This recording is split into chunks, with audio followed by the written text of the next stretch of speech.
Hello everyone, I welcome you on my channel. Today in this video we are going to learn about use of also, which is a very small but very. Hello everyone, I welcome you on my channel. Today in this video we are going to learn about use of also. Use of also एक ऐसा word है जिसको बहुत से लोग use करते हुए काफ़ी ज़्यादा मिस्टेक करते हैं। दिखने में तो बहुत ही छोटा सा वर्ड होता है, बट ये बहुत ज़्यादा प्रॉब्लम क्रिएट करता है यूज़ करने में, क्योंकि अक्सर क्या होता है लोग इसको कहीं भी यूज़ कर लेते हैं। Most of the people they use wherever they want, क्योंकि उनको ये पता है कि ऑल्सो का मतलब होता है भी, तो जहाँ उनका मन करता है उस ऑल्सो को वहाँ वो लगा देते हैं। जबकि इंग्लिश में ऐसा नहीं होता है। एक माइनर सा वर्ड अगर वो गलत जगह पे यूज होता है तो उसकी वजह से पूरा सेंटेंस ही चेंज हो जाता है।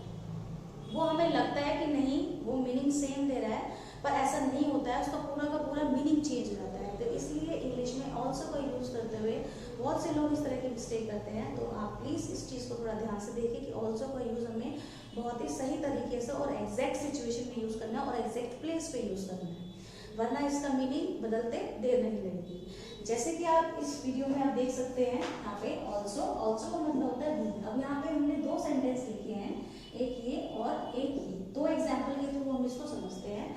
सो पहला है I also know him and I know him also.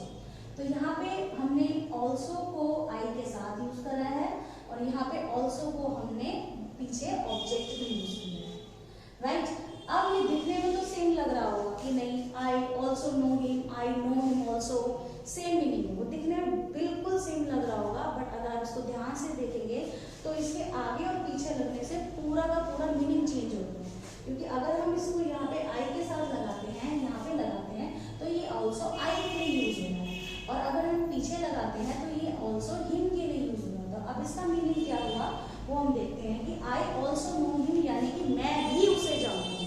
तुम भी जानते हो, कोई और भी जान सकता है, बट मैं भी जानता हूँ, राइट। और दूसरा सेंटेंस है हमारा आई नो हिम ऑल्सो, यानी कि मैं उसे भी जानता हूँ, यानी कि मैं किसी और को भी जानता हूँ, मैं उसको भी जानता हूँ और मैं उसे भी जानता हूँ, right. Now let's go for next example.